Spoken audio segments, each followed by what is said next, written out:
해도 너무한데요. 관련 내용 이재명 대통령이 약간 농담 스타일로 한마디를 했습니다. 네네. 잠깐 보시죠.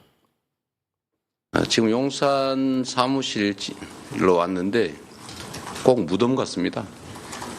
아무도 없어요. 네, 필기도구 제공해줄 직원도 없군요. 컴퓨터도 없고 프린터도 없고 황당무계합니다. 진짜. 아니 어느 정도입니까 지금? 그러니까 저 정도에서 끝난 게 아니고요. 일단 어제 인사 발표를 했지 않습니까? 예. 근데 결제할 시스템이 없어가지고요. 손으로 써서 지장을 찍어야 할지 지장을 찍으려니 인주도 없더라 이런 얘기까지 했고 이걸 어떻게 해야 하나 지금 고민이다라고 얘기를 했고요. 그 직업 공무원들 그러니까 예전에 각 부처에 있었던 공무원들이 네. 용산 대통령실에 파견 온 직원들이었는데 그 직원들을 전원 복귀를 아마 시켰나 봐요. 그러니까 곧바로 원대 복귀를 명령해서 전원 제자리로 복귀하도록 해야 될 것 같다. 예. 그러니까 다시 용산 대통령실로 복귀를 시켜가지고 업무 인수인계 절차를 받도록 해야 될 것 같다. 이렇게 이제 어제 얘기를 했는데 실제로 6월 10일까지 용산 대통령실로 파견 나왔던 그런 직업 공무원들은 다시 이제 대통령실로 와라 이렇게 지시를 한 상황입니다. 아 진짜 해도 너무해. 방해지 이 정도면 아니, 방해. 저게 그 농담조가 아니고 예. 제가 우연찮게 저는 그 발령이 난지도 모르고 전화를 했는데 용산 가 있더라고요. 누가요? 모 비서관이 그러니까 비서관이 된 걸 모르고 전화를 했어요. 제가 여의도 쪽에 있는 줄 알고. 근데 누군가한테. 통화하다 보니까 그 용산이래. 그래서 아니 저는 그 인사 난 걸 몰랐거든. 그래서 그 무덤 갔다던데 어떠냐 그랬더니 진짜로 이 PC고 뭐가 아무것도 없어갖고 아무것도 없대요. 와. 인수인계를 해야 되는데 인수인계 사항을 손으로 적었다는 거야. 와. 손으로 적고 오늘은 개인 노트북을 갖고 와서 근무를 하고 있대요. 그러니까 각자 자기 노트북을 집에 있던 걸 갖고 온 거야. PC고 뭐고 아무것도 없으니까. 와. 그 상황이래. 지금 노트북 갖고 자기 개인 노트북으로 근무하고 있대 지금. 얼마나 이게 무책임하고 나쁜 놈들이냐면 진짜 박근혜가 탄핵된 이유가 있었잖아요. 네. 그때는 다 남아 있었어요. 그리고 문재인 정부가 출범하면서 인사검증이 필요했을 거 아니에요. 그거를 애초에 박근혜 정부 때 인사검증을 하던 행정관들이 파견 공무원으로 있었잖아요. 그 사람들한테 맡겼어. 왜냐하면 해야 되니까 그렇죠. 빨리. 그 정도로 저기를 어쨌거나 인수인계 작업이 이루어졌고 그다음에 아까 김용남 의원이 노트북 얘기 중요한 거 짚어주셨는데 청와대에서는 개인 노트북을 절대 못 씁니다. 쓰면 안 문제. 됩니다. 그렇겠지. 보안 문제가 있어서 네. 공직기관 비서관실의 중요한 역할이 그 개인 노트북 갖고 왔나 확인하는 거 출퇴근 때 그럴 정도였어요. USB는 뭐 물론이고 그런 정도인데 그게 왜 그러냐면 당연히 아시다시피 대통령실은 대한민국의 중추기 때문에 그렇죠. 그 안에 온갖 민감한 정보들이 다 오가고 해서 보안이 생명인데 그 시스템 자체를 지금 망가뜨려 버리고 간 거예요. 일을 못하게. 이거 진짜 이거 업무방해 아니에요? 아니 그러니까 뭐 다른 거 뭐 증거인멸 이거 다 떠나서 네네. 업무방해 아닙니까 이 글쎄 정도면? 말입니다. 제가 국회에 들어가면서 김용남 의원 가 보니까 자기는 방이 어떻게 돼 있던가요? 나는 그 방을 의원회관 방을 물려받으러 갔더니 일단 그 임기 시작하기 일주일 전까지는 비워달라고 하거든요. 사무처에서 다음 의원들 오기 전에 뭐 정비하고 해야 되니까. 예. 근데 그 전날까지 안 비워줬어요. 제가 들어갈 때. 그러고 나서 이제 가봤더니 그냥 나가면 되잖아. 막 의자나 소파랑 다 엎어놓고 나갔어. 나 진짜. 그런 짓을 하거든. 그러니까 여기는 더 심하게 한 것 같고 진짜 업무방해, 공무집행방해죠. 이거 세상에. 근데 이게 지금 인수위가 없으니까 바로 임기가 시작되고 지금 이제 우리 대통령께서 일을 하셔야 되는 건데 나쁜 놈들이야. 지금 비서관들도 아무도 지금 일을 도울 수가 없잖아요. 그러니까 박근혜 정권 때는 탄핵을 당해도 그땐 개인 비리였다 보니까 뭐 어공이나 늘공들이 다 이렇게 움직일 필요는 없었는데 이번에는 친위 쿠데타니까 이게 집단 범죄잖아요. 맞네. 그러니까 다 같이 그냥 우리 살고 죽자라는 식으로 그러네. 다 같이 없앤 것 같아요. 그러니까 이거는 반드시 저는 책임을 네. 정진석 비서실장 이하 안보실장 정책실장에게 다 책임을 물어야 될 사안이다. 그렇습니다. 매우 심각합니다. 그 노트북, 컴퓨터 다 사무용품, 집기 이런 거 다 세금으로 산 거 아니에요? 그거 어디 간 거야? 그러니까 그거 어디 간 겁니까? 그러니까 그것도 웃기더라고. 증거 인멸이죠. 어떻게 증거 하고 간 인멸. 건지. 네, 그게 팔아먹은 5월부터 거죠. 없앴다는 거 같아요. 네. 보니까. 근데 어느 정도냐면 이제 6월 4일에 인수위가 없으니까 바로 이제 업무를 시작해야 되니까 네, 네. 새벽에 인수인계 받으러 갔다는 거야. 대통령실에. 그렇죠. 가요, 그런데 원래는. 인수인계 해줄 사람이 사람이 한 없어. 명도 없어서 반나절을 기다렸대. 근데 그게 말이 안 되는 게 뭐냐면요. 와. 저도 공공기관에서 법무관 생활했거든요. 공공기관은요. 컴퓨터 몇 대 들어와도 1년 번호를 다 갖고 들어와요. 아, 그럼요. 바꾸고 버릴 때도 다 1년 번호 확인하고 버려요. 그러니까 맘대로 할 수가 없는 그게 아니, 공공기관도 그래요. 근데 하물며 대통령실인데 마음대로 바꿉니까? 뭐 자기 거예요, 그게? 그러니까 말도 안 되는 지금 짓을 해 버린 거죠, 지금 네. 이 상황 자체가. 그 공적 마인드가 전혀 없는 전혀 자들이, 없어, 맞아. 전혀 없는 공적 자들이 마인드가. 모여 있는 맞습니다. 이렇게 뭐 비품 등들도 싹 다 치웠고요. 예. 그리고 자기들도 그냥 스스로 싹 치우려고 했어. 자기도 비품도 치우고 자기도 치우고.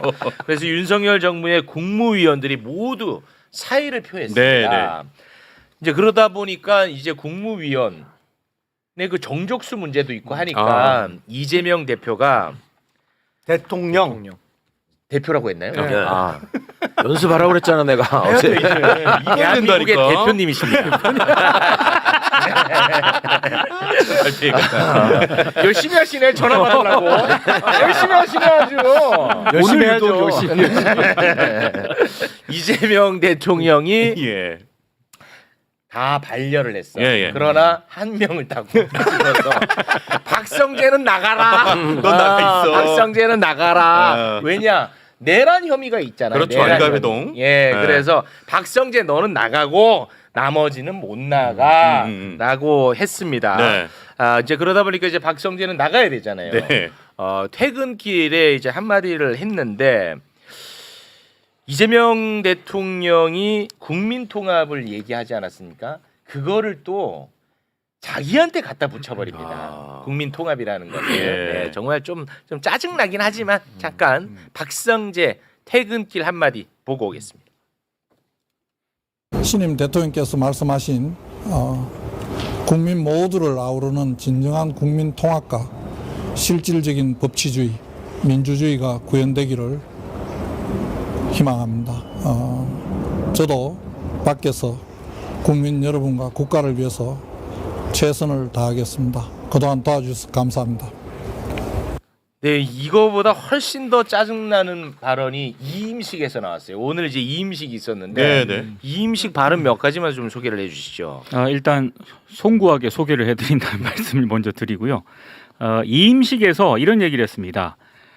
법은 힘 있는 다수가 권력을 행사하는 무기가 아니라 다양한 의견을 가진 사회 구성원들을 토론과 설득, 수기의 장으로 모으는 수단이 되어야 한다. 야, 윤석열이 총으로 했잖아. 그때 너 뭐라고 했냐? 야, 총으로 했잖아, 윤석열이가. 자, 여기서 아직 안 끝났습니다. 와. 다수의 뜻이라는 명목 아래 협의와 숙려 없이 제도적 권한을 무절제하게 사용한다면 이는 다수의 폭거이자 횡포이고 민주주의의 의미에 정면으로 반하는 것이다. 이렇게 얘기를 했고요. 그다음에 마지막이 저는 이게 참 기가 막혔는데 좀 힘드네. 존중과 관용, 배려를 바탕으로 기꺼이 대화에 참여하고 합리적이고 절제되게 권한을 사용하며 나와 다른 목소리에도 귀 기울이는 사회가 되어야 한다. 혐오와 냉소가 아닌 화합과 공존의 정신이 뿌리내린 실질적인 민주주의가 우리 사회에 구현되기를 진심으로 희망한다라고 하고 나갔습니다. 아니, 한마디 해주고 싶다. 아니, 그러니까 근데 이런 악마 같은 발언은 우리 기자님한테 맡기면 안 돼. 사람이 좋아 보이니까. 약간 이게 조금 문제가 발생합니다. 와, 발언이 진짜 최악이네. 최악이죠, 최악. 예, 한 말씀. 예. 아니 그거에 대한 대답은 그거죠. 근데 왜 그러셨어요? 그렇지. 근데 왜 그랬냐? 아니 그랬으면 국회에 나왔어야죠. 그때 개헌군 왔을 때 네. 우리 국민들이 나가서 그걸 막았잖아요. 그렇습니다. 힘에 의한 폭거를 막았는데 그때 우리 박성재 씨는 와. 미스터 안가 아닙니까? 안가에 가서 안 가죠. 술 네. 먹고 있었잖아요. 그 다음 날. 정말 저게 이상한 사람이 그런 거지. 와. 저를 신속하게 구속시키지 말아주세요. 그 얘기를 저렇게 맞습니다. 네. 복잡하게 하는 거야. 나 좀 봐달라 이거지. 지 입으로 지금 국민 통합을 얘기하잖아. 와. 또. 아니 근데 이게 야, 나 지금 저것도 보면 진짜 박성재 전 장관도 그랬지만 오늘 그 국민의힘 오전에 의총이 있었는데 권성동 원내대표도 유독 통합을 강조하더라. 조선일보도 통합. 조선일보. 봐달라는 뜻이네. 무조건 통합이야 요새. 무조건 통합이야 얘네들. 야 통합 너무 좋아해 지금. 아 우리도 좀 봐달라 이거야. 살려달라 이거지. 청탁이네 청탁. 그렇습니다.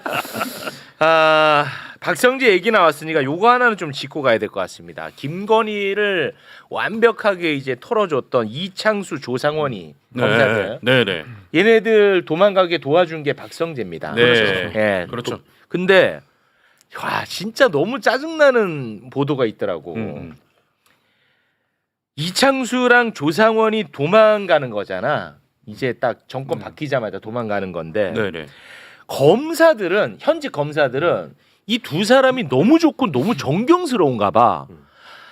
6월 2일에 네. 경향 기자가 중앙지검장실 그리고 4차장실을 간 거예요. 인터뷰 하나 좀 달라고. 네. 갔는데 1시간 동안 이제 그 광경을 지켜봤는데 현직 검사들이 인사하려고 계속 도열해갖고 와갖고 인사하고 꽃다발 주고 막 존경한다 그러고 막 그랬나 봐. 네.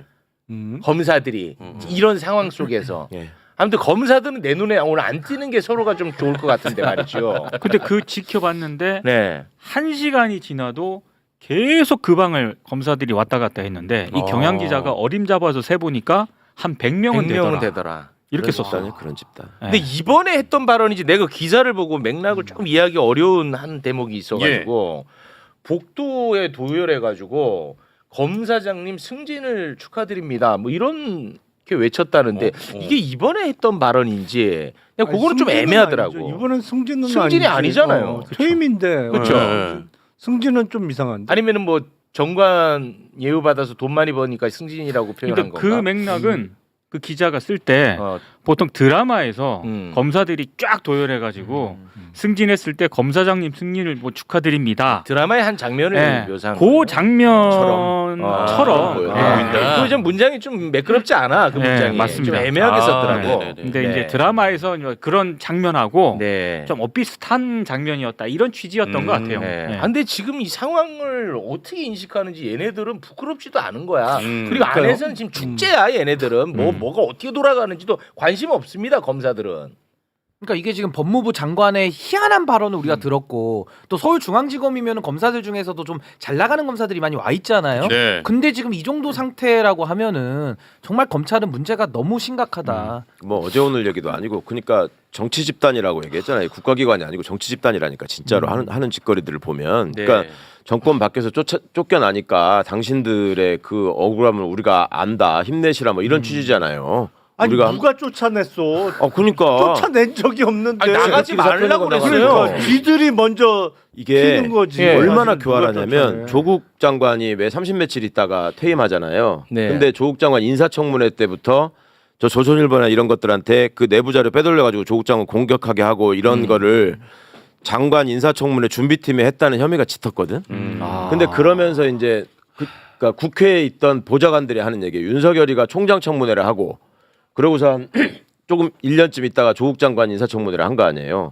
완전히 태도가 그렇게 다를 수가 없었다. 사람 숫자도 다르고 달라붙어 설명하는 요지도 다르고 그랬었는데 내가 진짜 경악을 했던 건 그 와중에 조국 장관이 집 싸가지고 갈 때 거기 들어와가지고 장관님 저희가 잘 못 모셔서 죄송합니다. 이렇게 울었던 애들이 있어요. 울었어. 네. 그러니까 조국 장관은 거기서 감동을 받았어. 네. 야 이렇게까지 나를 생각해 주는구나. 네네네. 그놈들이 다 그런 놈들이야. 뒷구멍으로 딴짓하고 나서 진짜로? 그날 거기 와가지고 울었다니까. 와. 그 정도의 앞뒤가 그렇게 그 정도로 나쁜 놈들이에요. 진짜 소름 돋네. 난 정말 와 소름 돋아. 치가 떨리겠네. 와. 상상을 초월한다니까. 이것들 연기하고 이중적으로 사는 걸 보면은 예. 와 진짜 놀라워. 그건. 아 이거는 진짜 소름이네. 근데 그런 사람들 다 불러다가 밥해 먹이고 돌잔치 가고 아이, 또뭘 그랬던 거잖아요. 아이, 그건 나 또 모르는 그렇게- 애들이고 알던 애들한테 당할 때도 나도 그런 차원의 연기에 당한 거야 지금 생각해 보면. 공격적이 되셨어. 아, 연기에 다 근데 속인 사람이 잘못인 거예요. 예. 빨리 전화가 와야 될 것 같아요. 아주 날이 서 있네. 날이 서 있습니다. 네. 자, 굉장히 짜증나는 보도를 접해봤고요. 예. 약간 좀 스트레스 풀고 가겠습니다. 오늘 좀 만화 같은 장면이 하나가 연출이 됐습니다. 이재명 대통령이 오늘 첫 국무회의를 열었는데 아까 그 사표 반려시켰잖아. 네네. 그 사람들이 국무회의 그럴 수밖에 없죠. 아 그렇죠 그렇죠. 국무회의에 다 앉아 있었던 거야. 빌런들이 그냥 싹 다 앉아 있더라고. 이진숙을 비롯해서 싹 앉아 있는데 예예. 이재명 대통령이 본인이 못 나가게 했잖아. 본인이 못 나가게 해놓고 딱 앉혀놓은 다음에 어색하시죠? 본인이 못 나가. 그러면서 바짝 얼어 있을 거 아니야. 예, 그렇잖아. 웃으면서 합시다. 야 만화 같은 장면 함께 보시죠.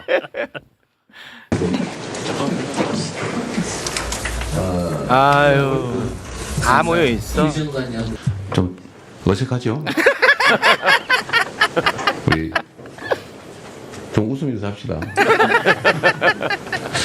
자, 우리는 다 우리 국민으로부터 위임받은 업무를 하는 대리인들이니까 그냥 국민을 중심에 두고 현재 우리가 할 최선을 다하면 됩니다. 그래서 오늘은 각 부처 단위로 현재 현안들 한번 체크를 한번 해보고 싶어요. 좀 어색하고 그러긴 하지만 그래도 최선을 다해 주시기 바랍니다. 이 만화 같지 않나? 아니 근데 만화 같아. 이진숙 얘기하니까 확 와닿네. 얼마나 어색했을까. 그러니까. 아니 근데 이제 저렇게 되면 한 명 한 명이 보고를 하는 거예요? 그렇죠. 국무회의에는 이제 안건이 있는데 네. 주로는 이제 정부 제출 법안에 대해서 각 장관이 소관 법안 보고하고 뭐 하는 건데 네. 오늘은 그렇게는 안 했을 것 같고 대통령실에서 먼저 지시가 갔을 거예요. 니네 지금 현재 현안에 대해서 보고하라고 대통령이 지시하셨다. 네. 그러니까 와가지고 이제 부랴부랴 저희는 지금 현재 뭐 이런 정책이 현안입니다. 뭐 이런 거 얘기를 했을 텐데 네. 저것들 힘들었을 거야. 어. 대통령이 물어보거든 이제 그러면. 그리고 그렇게 하는 국무회의가 익숙치 않을 거 아닙니까? 그렇죠. 그렇게 해본 적이 없죠. 앉아가지고 딱 네. 있다가 왜냐면 박수 치고 윤석열이가 주재하는데 그렇지. 아니 그 박수 치고 하던 짓이 이렇게 종이 접어가지고 이렇게 보고 그런 거 연습하던 애들 아니야. 근데 국무회의 때 가서 토론을 하자 그러니 미쳐버리는 거지. 이거 진짜 그러네. 아니 진땀 흘렸을 것 근데 이게 같아. 굉장히 좀 끔찍한 장면인 게 뭐냐면요. 예. 저 국무회의에서 그러니까 윤석열 정권이잖아요. 네. 저기서 사실은 쿠데타를 모의하면서 결국에는 저기서 서류가 오고 가고 지시상 준 거 아닙니까? 네. 근데 지금 그 국무위원들하고 그 계엄의 피해자 내지는 그걸 막은 이재명 네. 대통령하고 지금 한 자리에 있다라는 게 좀 어떻게 보면 굉장히 좀 희한한 장면이잖아요. 네. 그래서 오늘 딱 보니까 이재명 대통령께서 국무위원들 딱 앉혀놓고 참 교육하는 것 같아요. 우리는 국민의 봉사자고 대리인이다. 그렇습니다. 각자 역할을 충분히 해라. 그래서 저는 아마 저 비공개 장면에서는 국무위원들 몇 명은 좀 깨졌을 것 같다는 생각도 좀 들고 보고를 워낙 예, 못하니까 예, 예. 생각이 땀 좀 흘렸을 드네요. 것 같아. 힘들었을 것 같아. 근데 얼굴들이 다 썩어 있어. 그럴 수밖에 없지 뭐. 웃으면서 합시다 하면 약간 웃을 법도 한데 얼굴이 다 썩어 있다니까. 더 진짜. 어색해졌어요. 더 어색해졌어. 한데 뭔가. 하지만 이제 대한민국을 위해서는 저런 빌런과 함께 네. 국무회의를 진행할 수 없지요. 그렇죠, 그렇죠. 진짜 그래서 후일담을 꼭 들어봐야 되겠습니다. 꼭좀 취재가 취재해서 꼭 좀 알려주시기 바라겠습니다. 네, 그래서 빨리 인선이 마무리가 돼서 이 정상화가 돼야 됩니다. 그럼요, 중요하죠. 그런데 지금 이제 인선 발표가 조금씩 되고 있거든요. 네. 어제 이제 인선 발표가 있었는데 어제 인선 발표 난 인물들 좀 소개를 해주시겠습니까? 네, 국무총리 후보자로는 4선의 김민석 민주당 의원 최고위원이죠. 지금 어제 이제 발표를 했고요. 비서실장에는 강훈식 민주당 의원 그리고 대변인에는 강유정 민주당 의원이 이제 선임이 됐습니다. 네. 그리고 국가안보실장에는 위성락 민주당 의원. 초면이네요. 네. 네. 미국 통으로 알려져 있습니다. 어. 그리고 경호처장에는 비육사 출신인 황인권 전 육군 대장. 초면이에요. 그렇습니다. 네. 그리고 국정원장 후보자로는 이종석 전 통일부 장관이 이분이 저 좋아합니다. 예. 그런가요? 제 팬이에요. 네. 제 팬이에요, 진짜. 네, 고맙습니다. 혹시 저희는 뭐 잘 모르니까 혹시 뭐 주목하는 인물이라든지 뭔가 좀 파격이라고 생각하는 인물이라든지 그런 게 있으면 좀 한번 짚어주시면 좋을 것 같아요. 아니 무엇보다도 총리 후보자로 지명된 김민석 전 최고위원이 네. 하이라이트죠. 아 하이라이트예요? 그러니까 80년대 대학을 다닌 분들은 다 아시겠습니다만 그 80년대 초반 학번의 대표적인 운동권 스타죠.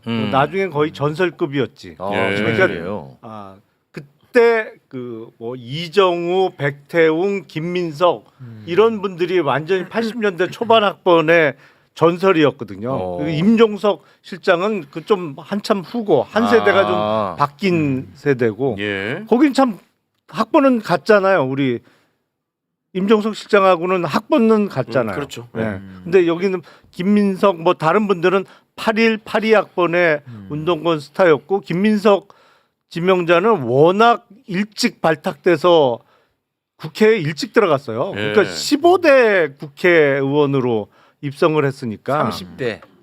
1996년에 의원이 된 거예요. 그러니까 이준석은 될 것도 아니야. 그렇죠. 훨씬 빠르죠. 그렇습니다. 예, 예. YS 수준쯤 되겠군요. YS는 그거보다 조금 더 20대 빠르긴 때. 합니다만 20대 때 됐어요. 네. YS는 26세 됐어요. 근데 32살에 배지를 달고 재선 의원 때 무려 서울시장에 도전하죠. 근데 그때 누구하고 이명박하고. 붙었냐면 이명박 서울시장 후보하고 붙어갖고 거기서 졌죠. 지고 나서 그 다음에 지금 국회의원도 아마 전무후무할 것 같은데 18년을 쉬다가 다시 국회로 복귀한 케이스예요. 최장 그 공백기를 가졌던 예, 뭐 피로 풀라고 공백기 가진 게 아니고 뭐 문제가 있었죠. 여러 가지 문제가 있었죠. 그러니까 뭐 피로 풀라고 그랬던 건 아니고 18년 동안 낭인으로 떠돌다가 2020년에 다시 복귀하고 나서는 사실은 그 이후에는 이른바 신명계의 중심이 된 거죠. 이재명 당시 당대표의 최측근 그룹으로 자리하다가 이제는 급기야 총리 지명을 받게 됐는데 네. 글쎄 워낙 여러 경험치도 쌓였고 또 저는 김민석 지명자를 그전에는 잘 뵐 기회가 없었고 저 학교 다닐 때는 그냥 그 양반은 전설이었어. 뭐 백태웅 이런 사람들은 이름만 들었지 실제로 만날 일은 없었는데 네. 그 전부터 오래 알고 지낸 분들은 18년 동안 낭인 생활을 하면서 사람이 많이 바뀌었다. 더 뭐랄까 속이 찼다고 표현들을 많이 하더라고요. 네. 훨씬 그 전보다 겸손해지고 훨씬 사람이 알차졌다 이런 평가를 받았는데 정말 18년 만에 국회의원으로 다시 입성하고 나서는 승승장구하고 있다고 표현하는 게 맞는 것 같아요. 그러니까 그런 차원의 논평 말고요. 그러니까 김민석 지명자가 국무총리가 된다는 것은 어떤 의미가 있는지를 짚어주셔야지. 일단은 답답하시니까. 진작 얘기를 하지. 아니 그런 쪽으로 우리에게 짚어주셔야지. 아니 이번 인사를 보면 일단은 세대 교체의 의미가 커요. 왜냐면 직전 국무총리가 40년대생이었잖아요. 아 호남 사람. 네. 서로 사랑해야 됩니다 했던 분이 40년대생인데 어쨌든 60년대생 총리 그리고 대통령 비서실장도 강훈식 의원이 73년생인가 그렇잖아요. 예. 그러니까 일단 젊은 멤버로 많이 바뀌었고 그리고 완전히 정권 교체도 됐습니다만 색깔이 완전히 바뀌어지는 거죠. 네. 오늘 김민석 지명자가 지금 출근길에 그 경제 상황의 어려움을 언급을 했던데 뭐 제2의 IMF 얘기하면서 그 어려움을 언급을 했던데 이제 뭐 정상화도 되고 여기까지만 정확히 아마 최강호 의원님이 더 날가라운 논평을 하실 수 있을 것 같아. 최강우 의원님 네. 관심 있게 주목하는 인선. 아니 뭐 여기 나와 계신 분들은 어느 정도 이제 하마평에 오르내리던 분들이었는데 우리 강유정 대변인이 네. 여기 이제 1차적으로 발표된 분들 중에서는 네. 좀 눈여겨 봤어요. 그러니까 이제 대변인들은 그 동안에 항상 언론 출신이 했다고요. 그죠? 맞아. 그게 이유가 있어요. 이게 이제 춘추관의 청와대 출입 기자들이 모여 있잖아요. 네. 그런데 가가지고 이제 주로 그 답변을 하고 브리핑을 하고 하는 게 이제 대변인, 부대변인, 춘추관장 이런 분들의 역할인데 그게 기자들의 마인드를 알고 언론의 논조나 이런 것들을 좀 잡아주기 위해서 네. 언론인 출신이 하는 게 낫다, 맞다 아. 이런 식으로 했었죠. 네. 근데 문재인 정부 때는 박수현 대변인이라고 네. 지금 의원이 되셨죠. 그렇죠. 그분이 이제 언론 출신이 아닌데도 불구하고 되게 잘했다. 아. 근데 이제 김의겸 대변인 또 언론 출신으로 또 다시 바뀌어서 했었고 네. 강유정 대변인은 그간에 청와대 대변인 했던 사람 중에 가장 특이한 경력일 것 같아요. 문화예술 평론가가 네, 맞아요. 가서 이제 그러니까 그 언론인들에게 아부하지 않겠다라는 거를 저는 드러낸 장면인 것 같아요. 아, 그래요? 예, 강유정 의원이 차분하게 논리를 가지고 사람을 이렇게 설득하고 설파하는 재주가 있잖아요. 그렇습니다. 그러니까 이제 그 언론에 끌려다니지 않겠다라는 의미가 아닌가 싶은 생각이 저는 들었었고요. 그래서 그런지 그 기자들이 뭔가 좀 텃세를 부린 건지 아니면 뭐, 기강을 잡으려고 한 그러잖아요. 건지 모르겠는데 강유정 대변인이 뭐 이렇게 브리핑을 하는데 네. 완전 집단으로 일어나 가지고 기자들이 너무 빨라 왜 이렇게 빨라 그래요? 예. 막 난리치더라고. 그렇죠. 예. 왜 그런 저한테는 굉장히 아주 특이한 장면이었거든요. 그렇죠. 그게 이제 그런 상황이 되더라도 그냥 그 간사단도 있고 하니까 손 들어서 예. 대변인 처음이신 것 같은데 저희가 이 보도 자료가 없으니 조금만 천천히 해주세요. 이게 아니고 와 이러는 게 네. 그 전에 보시면 추미애 법무장관이 뭐 저기 하려 그러면은 브리핑장에 안 간다고 지들끼리 나자빠지고 무슨 항의 성명 내고 이제 그런 짓거리를 하고 있는 거죠. 그러니까 이 부분이 이제 앞으로 대변인이 언론과 어떻게 관계 설정하는지도 이제 좀 지켜보셔야 될 것 같고요. 네. 뭐 김민석 총리님이야 뭐 요직을 맡을 것이다라는 예상이 많이 있었는데 사실은 1차적으로 검토했던 총리는 이제 지금 말씀드리지만 유시민 총리였다고 알고 있어요. 그리고 유시민 작가님에게 그 권하는 분들이 굉장히 많았고 네. 그런데 이제 본인이 계속 말씀하시잖아요. 나는 공직 안 한다. 안 합니다. 네, 절대 절대 안 합니다. 완강하게 이제 안 네. 하시겠다고 해가지고 안 해요. 그래서 그렇게 해서 이제 김민석 총리가 되신 걸로 알고 있고 우리 강훈식 비서실장은 그 민주당 안에 이제 언론이 분류하는 최대 개파라고 하는 게 더미래라고 있지. 더미래 대표 역할을 했죠. 강훈식. 그래서 강훈식 비서실장은 민주당의 현재로서 뭐랄까 다수라고 할 수 있는 그 586 학생운동권 출신들을 윗선배와 아래를 잇는 가교 역할을 하는 사람이었어요. 그리고 이제 저는 개인적으로 형이라고 부르던 사람이 총리가 되고 저한테 형이라고 부르는 사람이 비서실장이 되고 해가지고 갑자기 내가 원로가 된 느낌이 들어서 좀 네. 안타깝긴 한데 아니 인물도 잘생겼고 여러 가지로 강훈식 의원이 그 대인관계가 원만하기 때문에 예. 이제 이 대통령 생각은 총리는 김민석으로 상징되는 유능한 내각. 그러니까 유능한 앞으로 이제 내각. 예, 내각 인사에도 이게 좀 반영될 것 같아요. 유능한 사람들이 정부 일을 맡아가지고 열심히 해야 된다. 예. 그 다음에 대통령 비서실장은 과거에 보면은 정치적 위상이나 실제 파워를 따지면은 총리보다 뒤지지 않거든 대통령 비서실장이. 대통령과 지근거리에 있으니까. 예. 그런데 실무형 비서실장을 두고 대통령이 직접 이제 부처를 통할하면서 관장해서 일을 추진해 나가겠다라는 의사를 표명하신 것 같아요. 비서실장을 통해서 하지 않고. 네. 그리고 안보실장이 위성락 의원이고 국정원장이 이종석 전 장관님인데 위성락 의원은 잘들 기억을 못하시지만 비례대표 2번인가로 갔었어요. 민주당 비례대표. 네. 비례대표 의원이었고 이분이 러시아 대사를 했었고 북미국장 출신이라서 대통령 입장에서는 미국, 러시아, 중국, 일본 이게 이제 우리 4대강 외교에서 중요하잖아요. 네. 그러니까 미국, 러시아를 위성락 의원이 나름 알고 있으니까 일단 지금 이제 필요한 안보실장이라고 생각하신 것 같고 이종석 장관은 북한하고 중국 전문가예요. 통일 문제. 네. 그러니까 이렇게 이제 역할 분담을 시키신 것 같고 네네. 경호처장이 황인권 예비역 대장인데 이분은 육사가 아니고 3사 출신입니다. 그리고 3사 출신으로 문재인 정부 때 포스타가 된 그 사람인데 경호처장을 군인이 하면 이게 이제 되게 군사정권 시절에 그렇게 했었고 사실은 좀 상처가 있어서 조심해야 돼요. 그렇죠. 그러니까 경호처장을 군인 출신이하거나 경찰 출신이하거나 경호처 출신이하거나 이런 식으로 했는데 네. 이제 군인이 했다라고 하는 거는 저는 이분을 잘 몰라서 네. 앞으로 주의해야 될 거는 우리가 문민국방장관을 지금 하겠다고 대통령이 공약을 하셨잖아요. 그렇습니다. 그러면 군 인사가 엄청 많잖아요. 여러 가지가. 네. 그때 역대 경호실장을 군인이 맡게 되면 옛날에 이명박 때 김인종, 뭐 저 박근혜 때 박흥렬 뭐 이래가지고 포스타 출신들이 경호실장을 하면 군 인사에 실질적으로 관여를 하고 그 사람한테 가서 줄 서야 된다 이런 게 생기거든 군 내부에.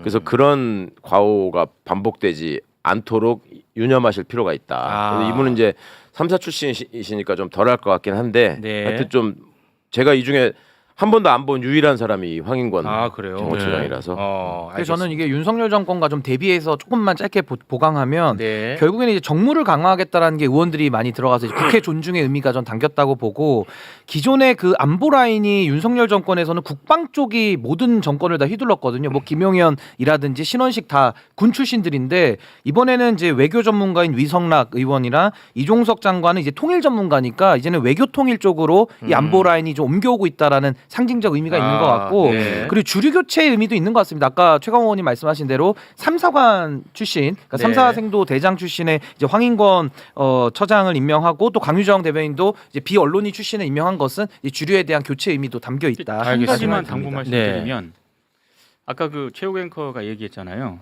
강유정 대변인이 브리핑을 막 네. 하고 있는데 기자들이 뭐 기자들이 막 그러는 거 그거는 통상적인 풍경은 아닙니다. 그래요. 기선제압용이 좀 있는 것 같고요. 그렇구나. 지금 강유정 대변인이 비언론인 출신인데다가 네. 또 안기령 부대변인이 임명이 됐거든요. 네. 역시 이제 기자 출신이 아니기 때문에 네. 아마 초반에 기선제압하려고 기자들이 용산 대통령실 출입 기자들이 엄청나게 신경 좀 벌일 겁니다. 결코 밀리지 마시라. 밀려선 안 된다. 네. 그럼 휘둘린다. 그럼요. 네. 안녕하세요. 오늘 영상에서 다룬 내용을 보시면 정권 교체라는 것이 단순히 권력이 넘어가는 것이 아니라는 점을 확실히 알 수 있습니다. 윤석열 정권이 용산 대통령실을 비워두고 떠난 것은 단순한 무책임을 넘어서 의도적인 국정 마비 시도로 보입니다. 컴퓨터 한 대 없는 사무실에서 개인 노트북으로 국정을 시작해야 하는 상황은 국가적 수치가 아닐 수 없습니다. 특히 박근혜 탄핵 당시와 비교해보면 그 차이가 극명합니다. 박근혜 정권 때는 최소한의 인수인계는 이뤄졌지만 윤석열 정권은 아예 도망가 버린 셈입니다. 하지만 이재명 대통령의 첫 국무회의 모습에서 보듯이 위기를 기회로 만드는 리더십을 보여주고 계십니다. 웃으면서 합시다. 라는 말 한마디에서 여유와 포용력이 느껴집니다. 새로 발표된 인선들도 주목할 만합니다. 김민석 총리 후보는 경험과 검증을 거친 인물이고 강유정 대변인은 언론 출신이 아닌 문화예술 전문가로서 새로운 소통 방식을 예고하고 있습니다. 결국 윤석열 정권의 파괴 행위가 오히려 새 정부의 혁신 의지를 더욱 부각시키는 결과를 낳았다고 평가할 수 있겠습니다. 국민 여러분께서도 이런 변화를 지켜보시면서 새로운 대한민국의 출발을 함께 응원해 주시기 바랍니다.